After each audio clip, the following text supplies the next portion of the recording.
જય સ્વામિનારાયણ દરેક વિદ્યાર્થીઓને સ્વામી ગુરુકુળ રાજકોટ સંસ્થાન દ્વારા આયોજિત SJS ઓનલાઈન ગુરુકુળમાં આપ સર્વેનું સ્વાગત છે. વિદ્યાર્થી મિત્રો, પ્રકરણમાં જોઈ શકશો, પાંચમું પ્રકરણ આપણું ચાલુ કર્યું હતું ગરીબીનું. એમાં આજે આપણે ચોથા ચેપ્ટરમાં જેટલા આગળના ટોપિક ચાલેલા છે એને રિલેટેડ ટૂંકા પ્રશ્નોનો એક ભાગ તૈયાર કરેલો છે, જે સેક્શન AB માં 1 માર્ક માટે આપણને પૂછવામાં આવે છે. તો આજે આપણે જોશું મોસ્ટ MP ટૂંકા પ્રશ્નો, જે કાં તો વિકલ્પ સ્વરૂપે અથવા તો વ્યાખ્યા સ્વરૂપે તમને પરીક્ષામાં પૂછી શકે. તો એવા પ્રશ્નોની જે છે એક આપણે યાદી તૈયાર કરશું અને એ પ્રશ્નોના જે છે ક્રમશઃ જવાબ પણ જોતા જશું.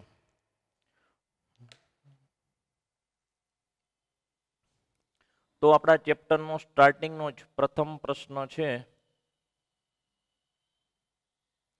ગરીબી કોને કહે છે? ગરીબી કોને કહે છે? ખૂબ જ મહત્વનો પ્રશ્ન છે વિદ્યાર્થીઓ, અને ખાસ 1 માર્ક માટે વ્યાખ્યાના સ્વરૂપમાં પૂછાય છે.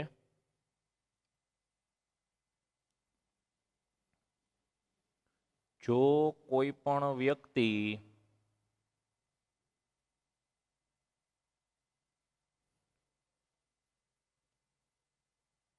પોતાની પાયાની તથા લઘુત્તમ જરૂરિયાતોને પૂર્ણ કરી શકે અથવા સંતોષી શકે તેટલી પણ આવક મેળવતી ન હોય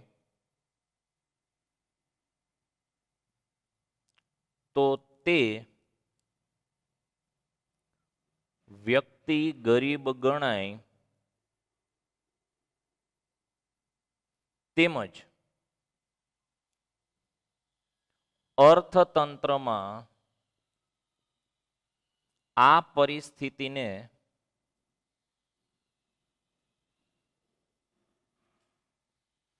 ગરીબી કહે છે.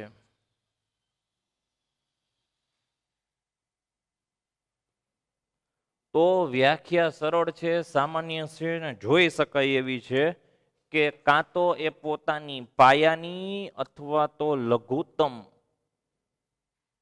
જરૂરિયાતોને સંતોષી શકતો નથી, એટલી આવક પણ પ્રાપ્ત કરી શકતો નથી. હવે આપણે લઘુત્તમ જરૂરિયાતો કઈ, પાયાની જરૂરિયાતો કઈ છે?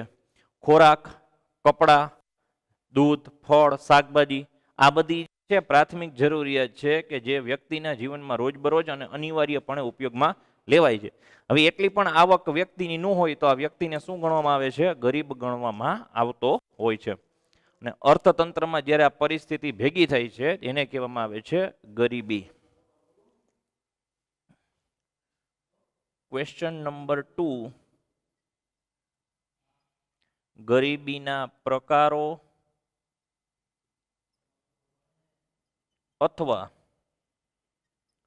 સ્વરૂપ જણાવો. તો સામાન્ય રીતે ગરીબી જે છે એનો આપણે જોયું હતું કે એના 2 પ્રકાર જોવા મળે છે, અથવા તો એ 2 સ્વરૂપમાં જોવા મળે છે. એક સાપેક્ષ ગરીબી, 2 નિરપેક્ષ ગરીબી. અર્થતંત્રમાં વૈશ્વિક લેવલે ગરીબીને 2 વિભાગમાં વિભાજિત કરવામાં આવે છે. કાં તો એ સાપેક્ષ ગરીબી હોય છે અથવા તો એ નિરપેક્ષ ગરીબી હોય છે. ક્રમશઃ આપણે બંને વિશે થોડોક અભ્યાસ કરશું. જે પ્રશ્ન નંબર 3 માં જોશું, સાપેક્ષ ગરીબી કોને કહે છે?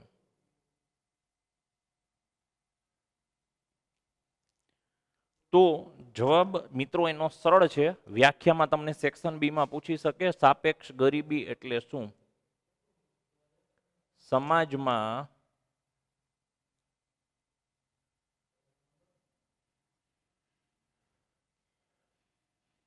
જુદી જુદી આવક મેળવતા વર્ગોમાં ઓછી આવક મેળવતો વર્ગ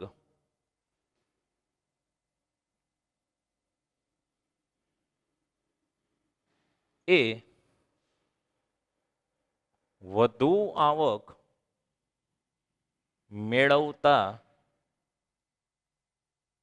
વર્ગની તુલનાએ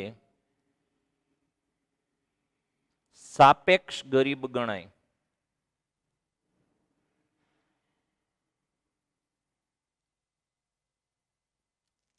તો વિદ્યાર્થી મિત્રો, વ્યાખ્યા એકદમ સરળ છે કે સમાજમાં જુદી જુદી આવક મેળવતા વર્ગ, દરેકની આવક સરખી નથી. કોકની આવક વધારે છે, કોકની ઓછી છે, કોક ધનિક છે, કોક ગરીબ છે.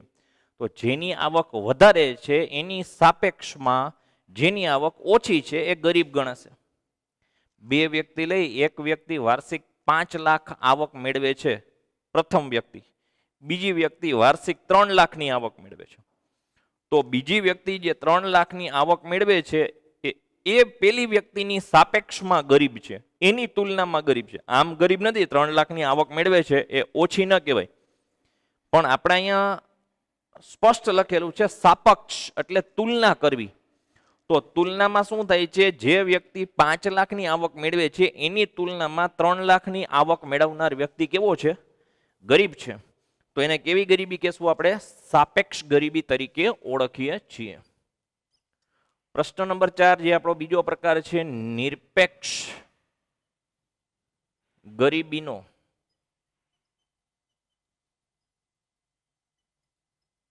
અર્થ આપો. નિરપેક્ષ ગરીબી કોને કહે છે? તો આ વ્યાખ્યા પણ સરળ છે. જો કોઈ પણ વ્યક્તિ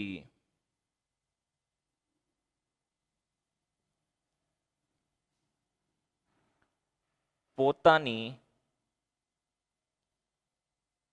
પાયાની જરૂરિયાતો પૂર્ણ કરે તેટલી પણ આવક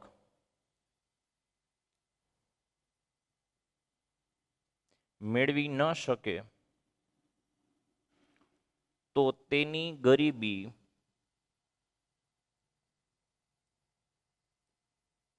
નિરપેક્ષ ગરીબી છે. હવે પાયાની આવકમાં જે છે એ શું? તો કે ભાઈ જેટલી વસ્તુઓ બેઝિક છે, ફળ, શાકભાજી, દૂધ, કઠોળ, અનાજ ને કપડાં, જે રોજબરોજ ઉપયોગમાં લેવામાં આવે છે, જરૂરી છે, આટલી પણ આવક મેળવી શકતી નથી. તો એવી વ્યક્તિને જે છે એ શું ગણવામાં આવે છે? નિરપેક્ષ ગરીબ ગણવામાં આવે છે.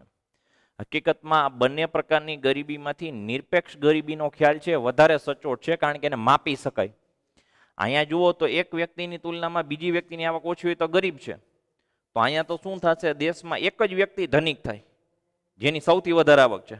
જેમ કે આપણા દેશમાં રિલાયન્સ કંપનીની સૌથી વધારે એક ધનિક થશે, એની તુલનામાં ટાટા, બિરલા બધાય ગરીબ થશે. શું કામ? કે અહીંયા સાપેક્ષ ગરીબીનો કોન્સેપ્ટ છે, એકની તુલનામાં બીજાની આવક ગણાય છે. તો સાપેક્ષ ગરીબીનો ખ્યાલ વાસ્તવિક નથી, નિરપેક્ષ ગરીબીનો ખ્યાલ કેવો છે? વાસ્તવિક જોવા મળે છે. તો આ 4 પ્રશ્નો જે છે વિદ્યાર્થીઓ પોતાની નોટબુકમાં લખી નાખે. વિદ્યાર્થી મિત્રો, ક્વેશ્ચન નંબર 5, ભારતમાં ગરીબીનું ઉદ્ભવ બિંદુ ક્યુ ગણવામાં આવે છે?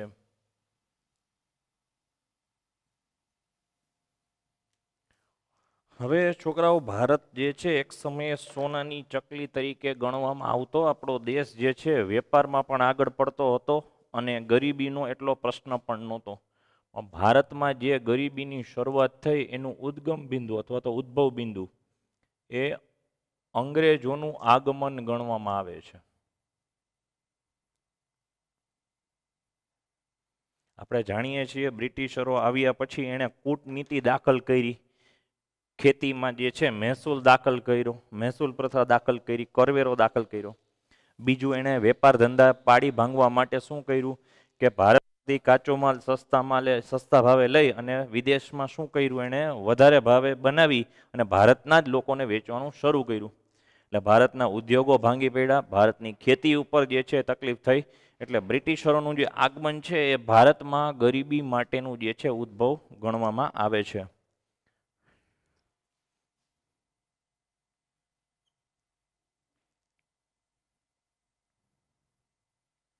ભારતમાં કયા સ્વરૂપની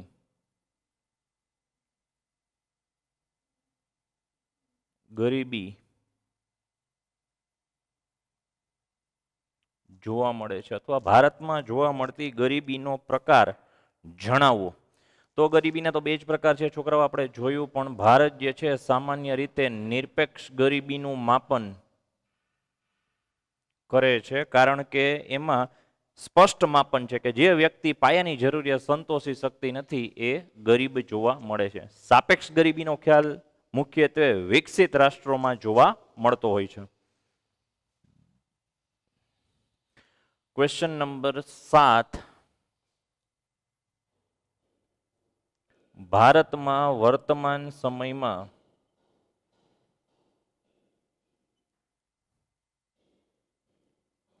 ગરીબીનું પ્રમાણ કેટલું છે?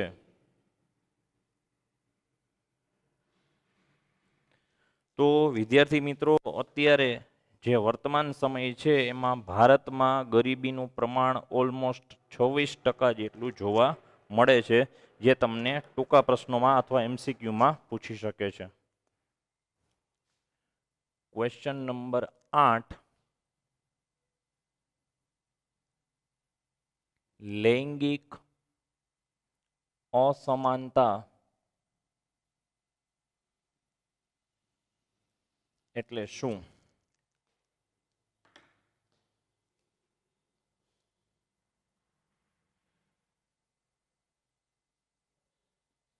પુરુષો